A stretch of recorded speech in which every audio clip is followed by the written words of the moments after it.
नमस्कार, आदाब। मैं हूँ वसीम खान और आप देख रहे हैं रॉयल पत्रिका। आज मैं मौजूद हूँ जयपुर के शहीद स्मारक पर, जहाँ मेरे साथ मौजूद है राजस्थान के कई कोनों से आए हुए युवा जो जिनका कहना है कि रोजगार का वादा किया था लेकिन बेरोजगार बनाकर छोड़ दिया है और राजस्थान में डबल इंजन की सरकार बन गई। इसके चलते कई लोगों के जो युवा है उनकी उम्मीदें जाग चुकी है। इनसे बातचीत करते हैं और भी लोग मौजूद है। क्या नाम है साहब आपका? जी, मेरा नाम नटवर सिंह और मैं गुजरात के बॉर्डर सिरोही से आया हुआ। सिरोही से जी। क्या उम्मीद करते हैं? राजस्थान में डबल इंजन की सरकार बन चुकी है, क्या उम्मीद लेकर आए आप? अब डबल इंजन की सरकार है तो जिस तरह से सरकार बनते ही लोगों में जिस प्रकार खुशी थी, लेकिन हमें तो नया साल एक तरह का मातम मनाने के लिए मजबूर कर दिया। यहाँ पर शहीद स्मारक है, यहाँ पर हमें एकत्रित कर दिया है यहाँ पर, और हम 5 दिन से यहाँ पर तप रहे हैं, लेकिन हमारा कोई किसी नेता के सर पर जुए तक नहीं रेंगी है।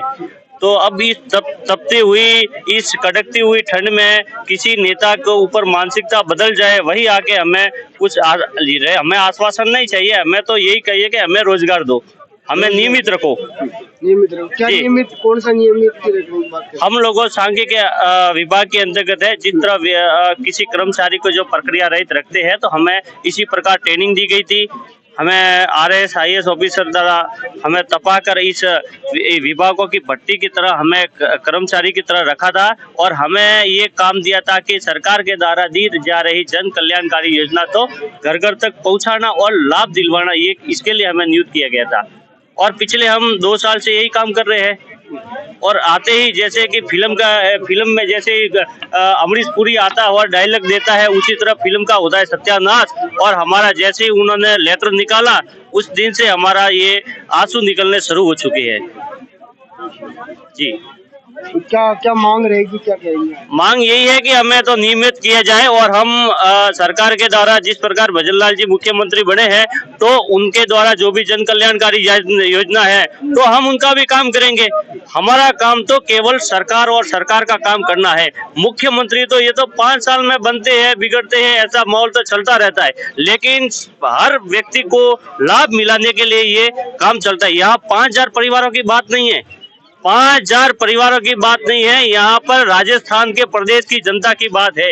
ये 5000 लोग घर घर जाकर हर एक प्रत्येक ऐसे लोग हैं जो जन कल्याणकारी योजना से वंचित है, उनको लाभ दिलाने का काम किया है। ये वह लोग है। अगर मान लीजिए आपकी जो मांग है वो मांग नहीं मानी जाएगी, तो आपका अगला कदम क्या होगा? हम गांधीवादी तरीके से अपनी अभी मांगी बनवाने के लिए हम सरकार से अनुरोध कर रहे हैं। वो तो पिछले 5 दिनों से कर रहे हैं सर। आप मीडिया के माध्यम से भी हमारी मांग सरकार तक पहुंच रही है, तो हमारा यही है कि सरकार से मांग रहेगी कि हमारे को नियमित किया जाए, आगे इस इंटर्नशिप को आगे बढ़ा दी जाए, और हम सरकार की हर जन कल्याणकारी केंद्र सरकार और राज्य सरकार की दोनों सरकारों की योजनाओं का हम प्रचार प्रसार करते हैं, और एक गरीब अंतिम पंक्ति में बैठे हुए व्यक्ति को हम लाभ पहुंचाने का काम करते हैं। हम नेहरू जी में विश्वास करते हैं, तो हम गोडसे जी में विश्वास करते हैं। हमारा अगर सरकार दुर्भावना से इस कार्यक्रम का नाम भले ही चेंज कर सकती है, और हमारी ये कार्यक्रम आगे निरंतर जारी रखती है। आप युवा क्या कहना चाहोगे? जी सर, हमारा काम सरकार और आम जनता, अंतिम पंक्ति में खड़े व्यक्ति के बीच में एक सेतु का काम करते थे। हम उन लोगों को राज्य सरकार और केंद्र सरकार दोनों की जो योजनाएं होती थी उनका लाभ पहुंचाते थे। किसी के अगर फिंगरप्रिंट नहीं आते थे तो उनको घर से ले जाके फिंगरप्रिंट लगवाते थे। PM आवास के पैसे भी दिलवाए हमने, PM किसान निधि के लिए लोगों में भी रजिस्ट्रेशन करवाया। इसके अलावा राज्य सरकार की स्कीमों में भी काम किया। एक दिन अचानक हमारे पास आदेश आता है कि आपको 31 दिसंबर के बाद हटा दिया जाता है। सर, ये हम 5000 युवाओं की बात नहीं है, हम 5000 युवाओं के साथ जो हमारा परिवार है, कम से कम 30,000 लोगों की रोजी रोटी के ऊपर ये वार हुआ है। मुख्यमंत्री जी के हाथ नहीं कांपे होंगे हमारी गर्दन के ऊपर कलम चलाते हुए।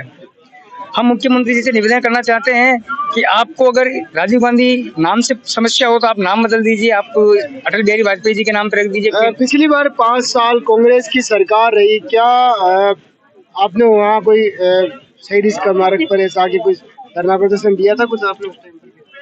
जी नहीं सर, पिछले 5 साल की सरकार में हमने नहीं दिया था। इस सरकार से आप उम्मीद कर रहे हैं? जी, सरकार तो अभी नई बनी है सर।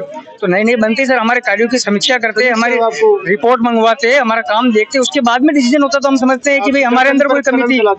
जी, बिना कोई सोचे समझे। कदम क्या होगा सर अगला? जी सर, हमारा होगा, अगर सर हमारे युवा मित्र कल आ रहे हैं सुबह 9 बजे तक, 5000 युवा मित्र सभी आ जाएंगे। अगर कल शाम तक बात नहीं मानते तो हम शाम को बात विधानसभा को जी मैडम आप क्या कहोगे? सर मैं क्या कहूँगी, मैं तो यही कहूँगी कि गवर्नमेंट पहली सरकार जैसे बीजेपी की आते ही हमको बेरोजगार कर दिया। मैं सरकार पे बिल्कुल नहीं जाती कि मतलब कांग्रेस की सरकार हो चाहे बीजेपी की हो, हमें उससे कोई फर्क नहीं पड़ता। जो भी सरकार हो हमारे युवाओं के लिए कुछ अच्छा करे, हमें यही उम्मीद थी, लेकिन ऐसा बिल्कुल ही नहीं हुआ। सरकार आते ही हमको बेरोजगार कर दिया, तो हम आगे क्या ही वैकेंसी की उम्मीद करेंगे और क्या ही करेंगे सर। हम जैसे मैं अभी 21 साल की हूँ, मैं तैयारी कर रही थी, अब इसमें सिलेक्शन हो गया, मैं तो पूरी तैयारी वो मेरे तो गई ना, मैं तो इसके भरोसे रहेगी। और रही बात ये इंटर्नशिप तो बिल्कुल ही नहीं है सर, इसको इंटर्नशिप बिल्कुल ही नहीं बोलनी चाहिए, क्योंकि बोल रहे थे 6 महीने की इंटर्नशिप थी, तो पहले वाले 2 साल से काम कर रहे हैं। रही बात हम नए वाले लगे तो 3 महीना में इंटर्नशिप कौन सी खत्म होती, 6 महीने का नाम लेकर बोला तो 6 महीने पूरी होनी चाहिए ना। तो सर इंटर्नशिप तो बिल्कुल ही नहीं बोल सकते इसको। मेरा कहना बस यही है कि रोज इस इंटर्नशिप को बहाल करे और हमको नहीं। आपका अगला कदम क्या होगा अगर मान लीजिए आपकी जो मांगे हैं वो नहीं मांगे? सर हमारी मांगे जब तक नहीं पूरी करेंगे तब तक हम हटने वाले नहीं है, यहीं रहेंगे सर, चाहे हमें कैसे भी संघर्ष करना पड़े, कुछ भी करे, सरकार को मानना ही पड़ेगा। सर नया साल आ रहा है, कल के दिन नया साल स्टार्ट हो जाएगा, तो क्या शुरुआत रहेगा संघर्ष का? तो रहेगा जैसा भी सर हमारी जो संघर्ष समिति जो काम कर रही है उनके नेतृत्व में हम काम करेंगे। रही बात नए साल की, तो सरकार ने जो युवाओं के विरुद्ध ये जो फैसला लिया है ये काफी निंदनीय है, और युवा कल नए साल को काले दिवस के रूप में यही सही स्मारक पे मनाएगा। सर कल हमारा ये निर्णय हुआ है, सरकार अगर हमारी बात को मान लेती है तो कोई दिक्कत नहीं, नए साल हम नए साल तौर पे ही मनाएंगे। अगर नहीं मानते तो हम सर ये नए साल को काले दिवस के तौर पे मानेंगे सर।